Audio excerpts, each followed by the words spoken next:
Hello दोस्तों, कैसे हैं आप सभी। उम्मीद करती हूँ आप सभी भी बहुत अच्छे होंगे। दोस्तों, कई सारी महिलाओं की एक ही समस्या होती है कि मैम कंसीव नहीं हो रहा है, गर्भधारण नहीं हो रहा है। कुछ ऐसा एक उपाय बताइए जिससे कि कंसीव फटाफट से हो जाए, वो भी नेचुरल प्रोसेस से। नेचुरल तरीके से कंसेप्शन ओव्यूलेशन के थ्रू ही हो पाता है और ओव्यूलेशन तब बहुत ज़्यादा कॉम्प्लिकेटेड हो जाती है जब महिला को इसके बारे में संकेत ही नहीं मिलते हैं, यानी शारीरिक रूप से आपका कोई बदलाव आपको महसूस नहीं होता है। ओव्यूलेशन के कई सारे लक्षण होते हैं लेकिन आपको फील ही नहीं हो रहा है, तो ऐसी कंडीशन में कैसे कंसीव करेंगी आप। ये कॉमन क्वेरीज कई बार मोस्टली मुझसे काफ़ी ज़्यादा पूछे जाते हैं। तो देखिए फ्रेंड्स, आज के इस वीडियो में मैं आपको कुछ ऐसी खास चीज़ें बताऊंगी जिसमें ना ही कोई सिम्टम्स महसूस करना है, ना ही कुछ भी फील करना है और 100% ओव्यूलेशन का पता चल जाएगा। वो बेस्ट टाइम पता चलेगा, क्योंकि बेस्ट टाइम का पता लगाना ही काफ़ी कॉम्प्लिकेटेड चीज़ है और ये बेस्ट टाइम केवल 24 घंटे तक ही रहता है महिला का, तभी वो कंसीव कर पाती है। क्योंकि एग की जो कैपेबिलिटी होती है, लाइफ सर्वाइविंग जो कैपेसिटी होती है, केवल 24 आवर्स की ही होती है। तो ये 24 आवर्स काफ़ी ज़्यादा महत्वपूर्ण है महिलाओं के लिए। एवरी मंथ ये 24 घंटे आपको मिलते हैं, लेकिन आप इस 24 घंटे को बर्बाद करती हैं, वेस्ट करती हैं, आपको पता नहीं होता है इसके विषय में, जिसकी वजह से कंसीव करना तो दूर, कई महीनों से ट्राई करती आ रही हैं लेकिन सफलता नहीं मिल रही है। सो फ्रेंड्स, आज का ये वीडियो कंप्लीट देखिएगा ताकि आपको सारी डिटेल्स मिल जाए, आप कंफर्म अपने शरीर को समझ सके, प्रेडिक्शन कर सके, जो चीज़ें मैं बता रही हूँ उस बिहाफ पे कंसीव कर ले, वो भी नेचुरल प्रोसेस। तो दोस्तों, सबसे पहला नियम आपको ये याद रखना है कि आपको फर्टाइल पीरियड आपका समझना है।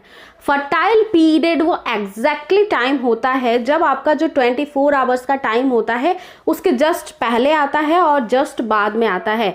यानी कि आपकी एक की क्षमता तो 24 घंटे की ही होती है, लेकिन आपके पार्टनर के, आपके हस्बैंड की सेल की क्षमता करीब 4 to 5 4 से 5 दिनों की होती है, सर्वाइविंग लिविंग कैपेसिटी।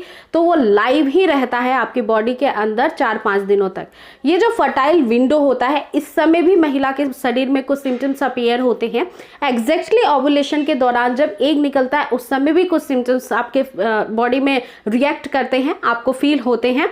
और इस बिहाफ पे फ्रेंड्स, जरूरी ये है कि फर्टाइल विंडो से ही रिलेशन बनाया जाए।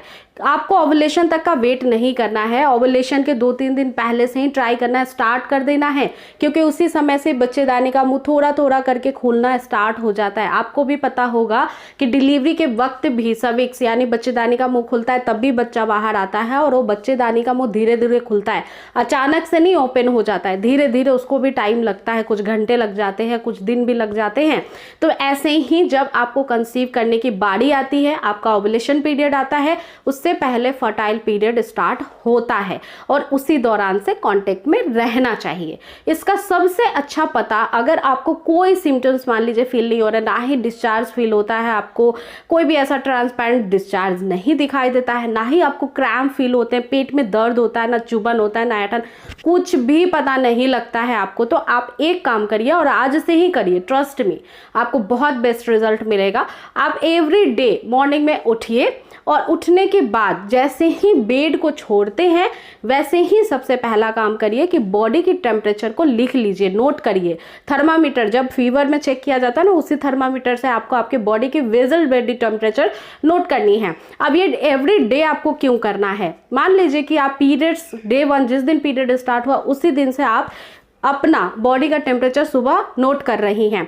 मान लीजिए कि वो 96 डिग्री फ़ारेनहाइट हो रहा है या 97 डिग्री फ़ारेनहाइट, एक नॉर्मल बॉडी टेम्परेचर जो होता है वैसा हो रहा है। एवरी डे आपको ये जो है नोट डाउन करना है, हर एक दिन, कोई भी दिन स्किप नहीं करना है। पीरियड्स के 10वें दिन से जिस भी दिन ये जो बॉडी बेसल टेम्परेचर है 1 डिग्री या ½ डिग्री भी फ़ारेनहाइट इजाफा लिए हुए आता है, इंक्रीज होता हुआ दिखाई देता है, समझ लीजिए कि फर्टाइल पीरियड उस दौरान से स्टार्ट हो रहा है और कांटेक्ट में रहना ही है। भी मस्ट उस समय ट्राई करना ही है। ये सबसे ज़्यादा कॉमन सिम्टम्स हैं जो एवरी मंथ आप बहुत आसानी से कर सकेंगी, जीरो कॉस्ट में कर सकेंगी। ओव्यूलेशन का पता फ्रेंड्स लग जाता है, क्योंकि जब आपके शरीर से अंडा बाहर निकलता है ओवरी से बाय द वे, तो उस समय महिलाओं के शरीर का टेम्परेचर बढ़ जाता है, क्योंकि शरीर के अंदर ब्लड का संचार काफ़ी तेजी से होता है, स्पीडी होता है। इसके अलावा फ्रेंड्स जो नेक्स्ट सिम्टम्स हैं उसको भी ध्यान में रखिएगा कि फ्रेंड्स जैसे कि ओव्यूलेशन पीरियड होता है 2 से 3 दिन ऐसा हो सकता है कि आपकी बॉडी टेम्परेचर बढ़ी हुई ही दिखाई देगी, उसके बाद धीरे धीरे सेटल डाउन आपकी बॉडी टेम्परेचर पहले के जैसी होने लग जाएगी। तो पूरे महीने का बॉडी वेजल टेम्परेचर नोट करना पड़ेगा आपको। ये छोटा सा काम जरूर करिएगा। देखिए ये छोटी छोटी चीज़ें ही आप जाते हैं क्लिनिक पे और वो की जाती हैं और उसका चार्ज भी आपसे लिया जाता है, तो अपने खर्च को बचाइए, घर पे ही ये काम काफ़ी आसानी से आप कर सकती हैं। इसके अलावा एक बात ध्यान में रखिएगा कि चाहे वो डिस्चार्ज हो, चाहे वो लोअर एब्डोमिनल क्रैम्प की प्रॉब्लम हो या ओव्यूलेशन के और भी कोई सिम्टम्स हो, वो तभी फील नहीं होते हैं जब बॉडी कमज़ोर होती है।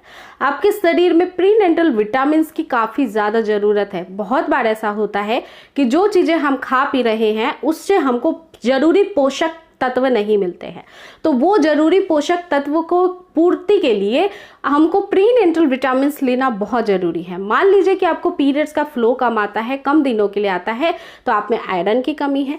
मान लीजिए कि आपका काफ़ी ज़्यादा शरीर वीक है, कमज़ोर है, इट मीन्स विटामिन्स की कमी है, इम्यूनिटी लेवल डाउन है। मान लीजिए कि आपके शरीर में पीरियड्स इनरेगुलर है, यानी हार्मोन्स का प्रॉब्लम है, लाइफस्टाइल सही नहीं है, खाने पीने की चीज़ों में हेल्दी डाइट नहीं लेते हैं, बैलेंस डाइट नहीं लेते हैं। बैलेंस डाइट की आजकल तो स्टडी भी कराई जाती है 5th स्टैंडर्ड में। तो बैलेंस डाइट जिसमें भरपूर निचोड़ हो, सफिशिएंट आयरन का, vitamin A, vitamin C, vitamin D, vitamin E और साथ ही साथ कई सारे मिनरल्स का, तो आपका शरीर अपने आप हेल्दी होने लगता है। प्रीनेंटल विटामिन्स प्रेगनेंसी प्लान करते वक्त कौन कौन सा ले सकते हैं? आयरन की टैबलेट ले सकते हैं, फॉलिक एसिड की टैबलेट्स ले सकते हैं 5 mg की। इसके अलावा मल्टी विटामिन्स भी खा सकते हैं। अगर पता नहीं है कि किस विटामिन की डिफिशियंसी है तो मल्टी विटामिन्स जो है उसके टैबलेट्स आप लेकर के खा सकते हैं। एक टैबलेट प्रतिदिन एक बार ही खाना होता है। तो आई रियली होप कि इस मेथड से बहुत जल्दी कंसेप्शन आप नेचुरली कर लेंगे। फिर भी अगर कोई प्रॉब्लम आए, कहीं पे भी कोई भी शंका है, डायरेक्टली कांटेक्ट करने के लिए इंस्टाग्राम की आईडी को फॉलो कर लीजिए, डीएन करिए। फेसबुक पेज पे भी मुझे आप फॉलो कर सकते हैं और कमेंट भेज सकते हैं। साथ ही फ्रेंड्स आप चाहें तो अपनी फॉलिकुलर स्टडी भी करा सकते हैं। एग की कैपेसिटी को देखने के लिए आप ओव्यूलेशन किट का भी सहारा ले सकते हैं। ओव्यूलेशन किट के थ्रू भी आपके हार्मोन्स की जाँच हो जाती है घर बैठे। इसके अलावा छोटी मोटी होम रेमेडीज, कई सारे ऐसे चीज़ें जो मैं शेयर करती हूँ जो न्यूट्रिशनल होती है, काफ़ी ज़्यादा हेल्पफुल होती है, लाइफस्टाइल से रिलेटेड होती है, नेचुरल कंसेप्शन की ओर होती है। वो सारे टिप्स को फॉलो करिएगा। बाय द वे बहुत हैप्पीली और हेल्दी कंसीव कर लेंगे नेचुरल प्रोसेस से without any cost. So friends trust me, be positive, दिमाग को थोड़ा सा स्ट्रॉन्ग करिए, आगे बढ़ते जाइए और आपको कंसेप्शन जरूर होगा, चिंता करने की ज़रूरत नहीं है दोस्तों। तो मिलती हूँ जल्दी एक नए वीडियो में, जल्दी एक नई टॉपिक के साथ जो काफ़ी हेल्पफुल और इन्फॉर्मेटिव होगी आपके लिए। तब तक आप चैनल को जरूर सब्सक्राइब करके रखें, बेल नोटिफिकेशन ऑन कर ले, इस वीडियो को ज़्यादा से ज़्यादा हर एक ज़रूरतमंद तक शेयर करिए और लाइक करना तो बिल्कुल भी मत भूलिए, जिससे मुझे काफ़ी मोटिवेशन और अच्छा फील होता है, ताकि मैं जल्दी जल्दी ऐसी ही वीडियोस को आपके पास लाती रहूं जिससे आपकी मदद होती रहे। तो मिलते हैं फिर अगले वीडियो में, तब तक अपना ख्याल रखिए। टेक केयर दोस्तों, थैंक्स फॉर वॉचिंग।